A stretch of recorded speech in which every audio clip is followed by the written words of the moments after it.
your neighborhood, in your neighborhood. Say, who are the people in your neighborhood? The people that you meet each day. Hi boys and girls, welcome to Turn the Page Tuesdays. So now that it's almost time for bed, make sure that you take care of all of those bedtime routines. Parents, now's the time to pause your device for the children to be able to go ahead and do that. Good evening, everyone. Today we are at Citadel Federal Credit Union, and I am with Kimberly Vaughn Stout, and she works at Citadel. Kimberly, can you tell us what you do in our Oxford community? Citadel works primarily like a bank. Parents come in, they get car loans, mortgages, they have their paychecks deposited. We help people have money, get money to buy the things that they want and live great lives. Great. And can you tell me, I know that you really encourage kids to come in to the bank and you do a lot with kids. Can you tell our kindergartners what they can do here at Citadel? So kindergartners can open up a savings account, and each year on your birthday up until your 12th birthday, Citadel will give you $10 to go in that savings account so that you can start saving money for things that you want in life.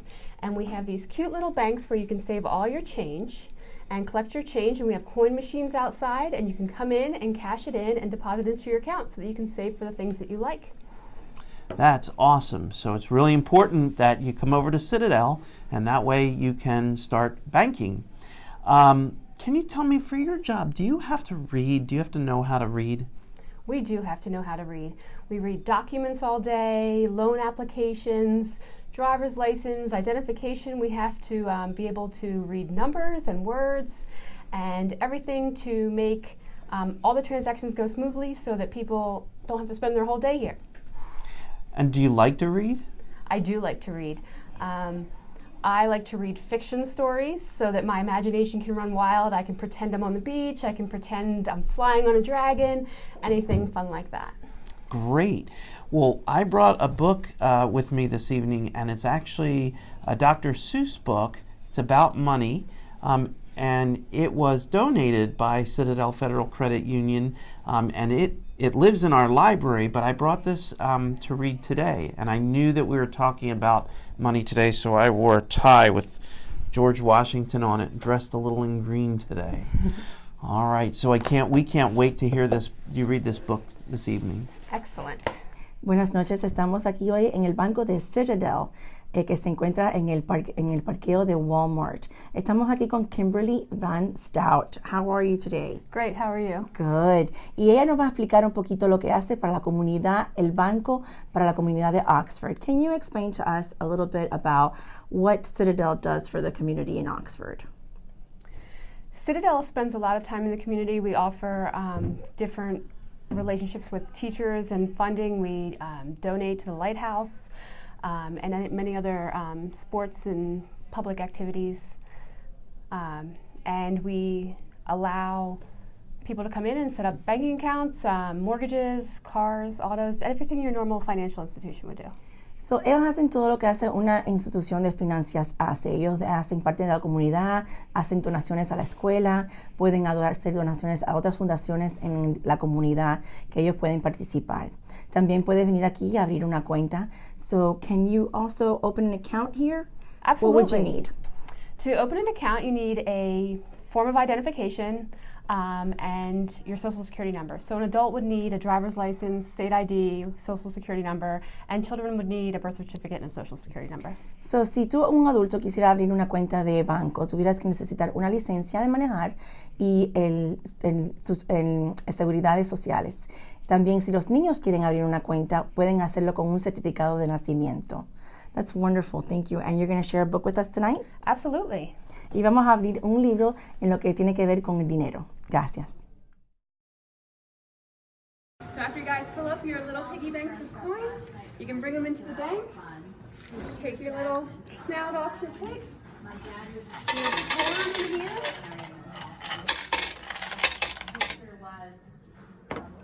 And you'll push start. And you slide all the coins in. It's going to sort them and count them. When you're all finished, And they'll tell you how much you have. And you can print your receipt. You'll get a receipt and we'll take it over to a teller and then they'll give us the money for this. Slip today? Great, thank you. Today I'll be reading 1 Cent, 2 Cent, Old Cent, New Cent by Bonnie Worth. It's a book all about money. I'm the cat in the hat, and you know something funny? We're about to have fun learning all about money. Where does it come from? Can you answer that, please? I will give you a hint. It does not grow on trees. Just 1 penny each. It will cost you to see the Museum of Money. Step up and pay me. People bartered to buy things in ancient times. They did not have pennies or nickels or dimes. This meant that the beekeeper might want to swap his store of honey for a farmer's wheat crop. If the farmer liked honey, a deal could be struck. If the farmer liked jam, it was the keeper's bad luck. Perhaps that is why money was invented. It was easier to use and decay was prevented. It was easy to carry and count, and what's more, it was easy to save and was easy to store. What's an old form of money? I'm glad that you asked. I'll give you a hint. It came from the sea. Seashells were used to barter and trade. A handful of shells, and you had it made.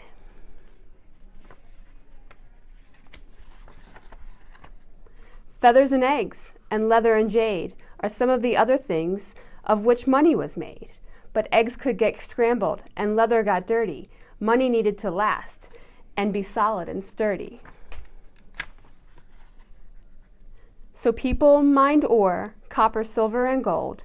They melted it down, poured it into a mold. In the shape of a bar, these ingots were made. Folks hauled them around and would use them for trade. In the kingdom of Lydia, part of Turkey you see, the Lydians made ingots in 900 BC. Then someone in Lydia had a brainstorm. Make metal coins, a far handier form. We've dug up these coins all over the place. Each coin has a lion's head stamped on its face. The Lydians were sailors, and you may have read, that's how the use of their coins might have spread.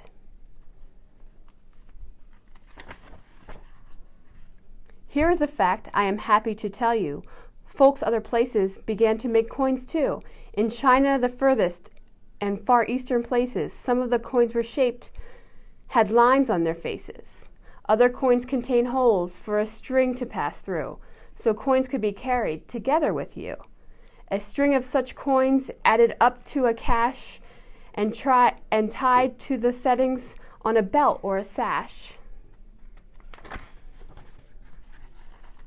In Greece, they stamped coins with various things, like a picture of Pegasus, a horse who had wings. This coin has an owl on its face, and my guess is it stood for the Athena, the wisest goddess. Now, even today, some heads of state put their heads onto coins like Caesar the Great. Here is a fact that we think is so neat. Money made in a mint, not the kind that you eat. Thing 1 and Thing 2 are about to mint dimes. Mint works much the same as in ancient times. This is brought to you by Thing 1 and Thing 2. Heat metal together until they are hot and melt it in goop inside of a pot. Pour goop in a cast, also known as a mold. Strike goop with an image before it turns cold. Remove from the cast, oh, isn't this funny? Time to have fun with your shiny new money.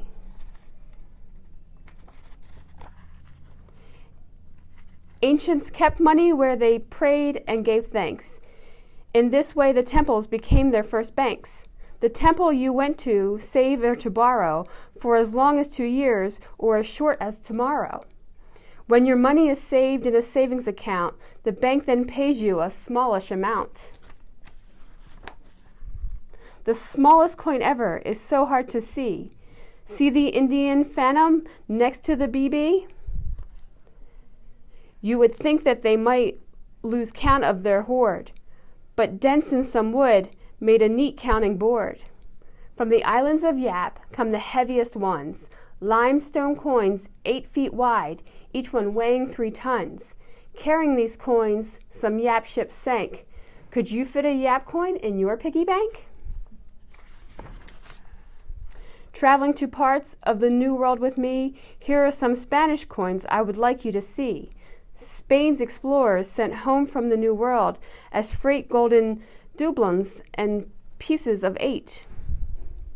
The most valuable coins in those parts were these. To steal them, some pirates sailed all 7 seas. American settlers minted coins such as these, stamped with the image of local trees. For money, the natives strung seashells and beads onto belts of wampums for their trading needs.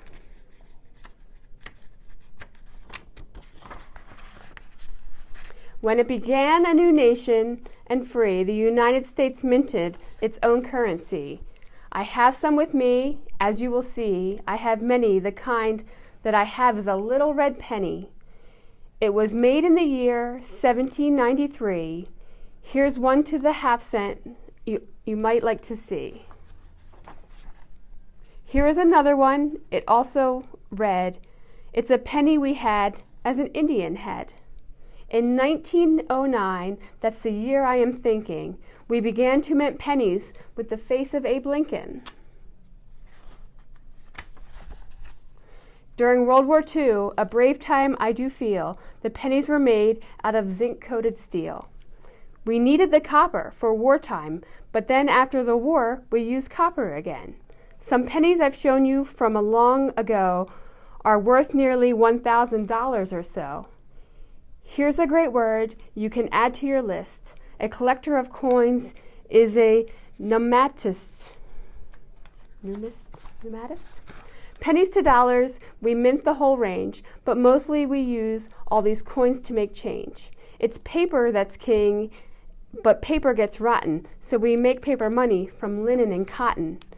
When you study your money, and these days who bothers, you'll find on its faces the nation, our nation of fathers.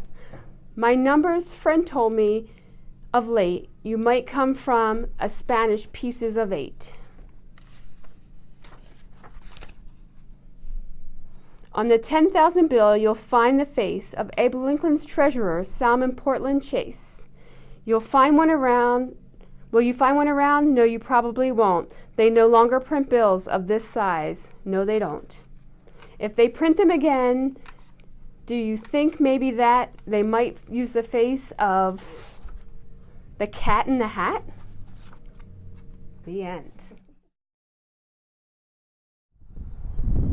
So boys and girls, moms and dads, once again we are at the Citadel Federal Credit Union in Oxford, and Citadel is very supportive of teachers and schools. So they have something called the Citadel Heart of Learning nomination, and you can go on to this website by December 31st to nominate your child's teacher as being the best in Chester County. So that's any teacher, kindergarten through 12. Once again, send your nomination to the email or drop it off to the bank or to the Federal Credit Union, and we'll hope that your child, your teacher wins the big award for Chester County. And the more nominations the school gets, the better. So once again, vote for your child's teacher. Nominate your child's teacher for the Citadel Heart of Learning Award for the 2019-2020 school year. I hope you enjoyed that book by our special guest. Now it's time for bed. Good night, everyone. We'll see you in the morning. Well, they're the people that you meet when you're walking down the street. They're the people that you meet